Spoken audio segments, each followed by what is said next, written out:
Hello, God bless you, and welcome again to my channel. Today, I want to speak to you about a true friend.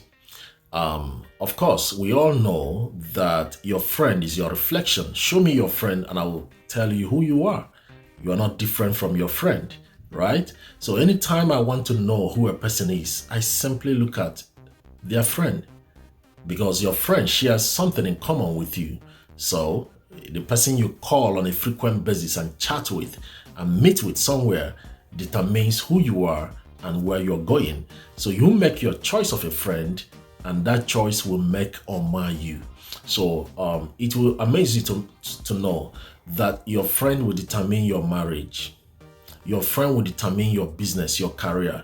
Your friend will influence your decisions in life. Your friend will determine how you raise your children, because this person is speaking into your life on a frequent basis. So they will influence you deeply. So this is very important. I want to draw my illustration from the life of David and Jonathan. After David killed Goliath at the age of 17, Saul the king invited him to stay in the palace with him. And when Jonathan, the son of Saul, who was the prince of Israel, when he saw David, the Bible says that the heart of Jonathan bonded and connected with the heart of David. There was a connection, the Bible said their heart was knitted together. So they became friends. David and the prince Jonathan became friends. And after some time, they entered into a covenant and they exchanged their weapons as a sign of covenant and vulnerability. In the Old Testament, one of the ways they enter into covenant is by exchanging a gift or exchanging something. Is a sign of covenant. So they entered into a covenant to seal their friendship. And Jonathan said something to David. He said, I know you are going to be the king after my father. Now, that was the prince speaking. A prince spoke to another man who was a stranger in the palace and said, I know you are going to be the next king of Israel. I know. And Jonathan went ahead to protect David. When Saul was looking for a way to kill David, it was Jonathan that protected him. And I want to ask you a question. What kind of friends do you have? Do you have a friend that you cannot tell a good news? You have a friend that you cannot share your testimonies with? That is not a true friend. If you cannot open up to your friend and become vulnerable, it means you don't have a friend. It's very, very important. So let me tell you, your friend will influence your life deeply. 100%. Your friend, whoever you call your friend, whoever you call every day, you speak with every day, you chat with every day, you share your visions and your goal with, that person will influence your life deeply. Let me share this little story with you. When I was growing up in elementary school, I had a friend. His name was Patrick. Now, Patrick was taking the last position in class. We were friends. So when I dress up for school, early in the morning, I go to his house. I go to their house. And Patrick normally tell me something. In Igbo, let me speak Igbo today. In Igbo, he says, Itina moza akwụkwọ. I grew up in Nnewi. He said, Itina moza akwụkwọ. Means that, how do I explain it? Meaning that illiterates, are those that go to school early. That smart people don't go to school early. Meanwhile, he was taking the last position in the class. So what happened was that after some time, I started taking the last position with him. So the both of us were taking the last position. So Patrick was influencing me, and all through my primary school, I was taking the last position.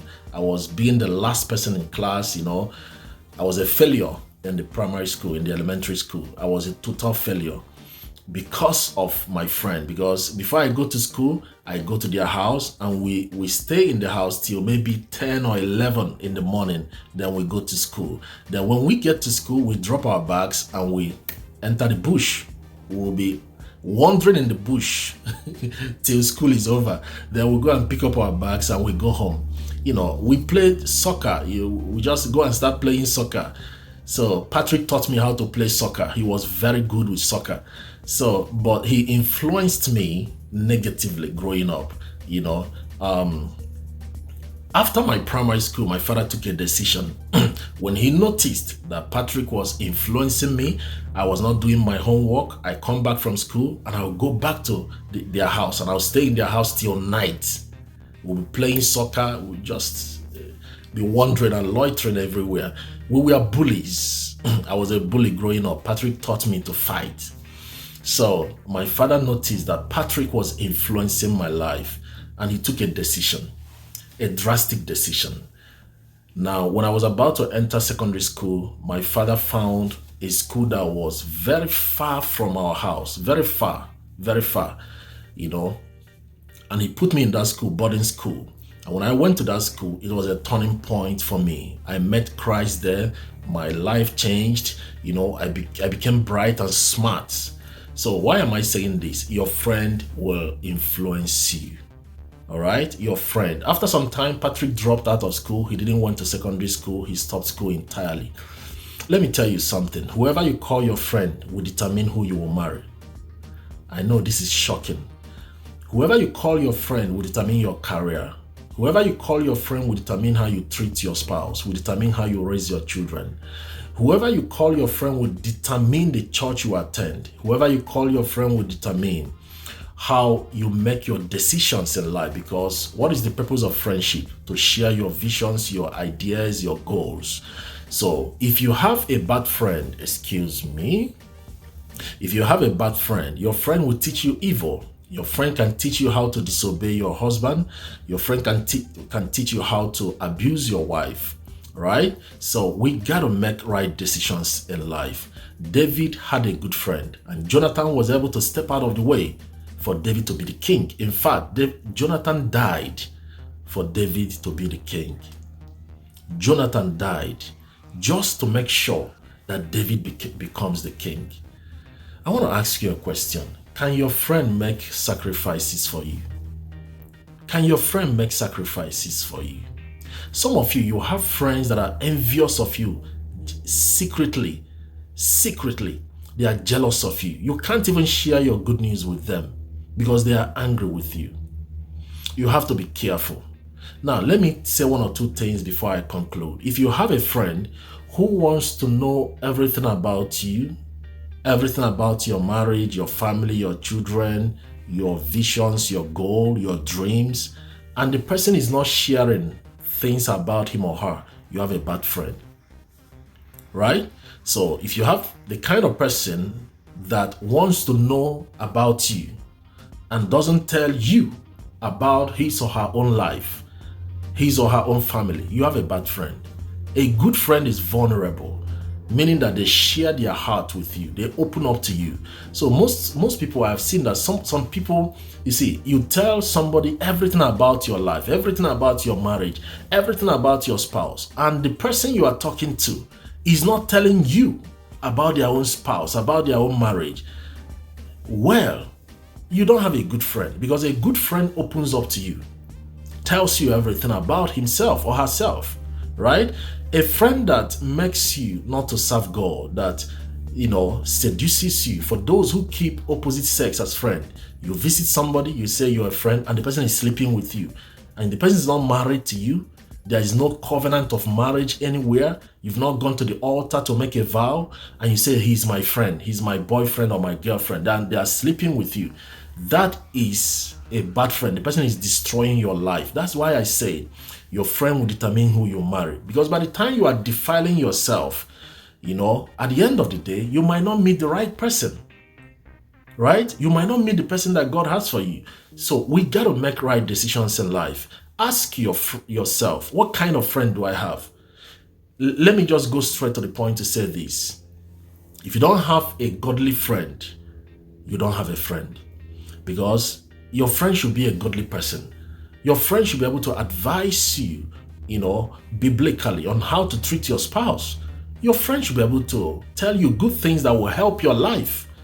All right? Your friend should support you, should sacrifice for you, should advise you the right way, should encourage you when you are down. So this is very important. And I want to end by saying this. The best friend you can ever have is Jesus Christ. That's the best friend you can ever have. See, I gave my life to Christ when I was 16 years old. And this month, 29th of September, is my anniversary. I got born again 29th September 1997. I was a teenager then. And from that day, I can't remember one bad thing God did to me. I can't remember a prayer I prayed that God didn't answer. I can't remember. When I pray, God answers. And I say it humbly. When I pray, God answers. God has been my best friend. Another best friend you can have, and you should have, is your spouse. You know, I normally tell single people, I tell them, hey, if your spouse is not your best friend, you are not married. Period. If your spouse is not your best friend, that is not marriage. You are wasting your time.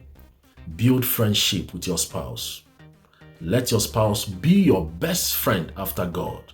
Very, very important. And if you have other friends, let your spouse know. They should know who you call your friend. All right? So this is very important. I want to say this again. Your friend will determine where you're heading to in life. All right? Your friend will determine your decisions. God bless you.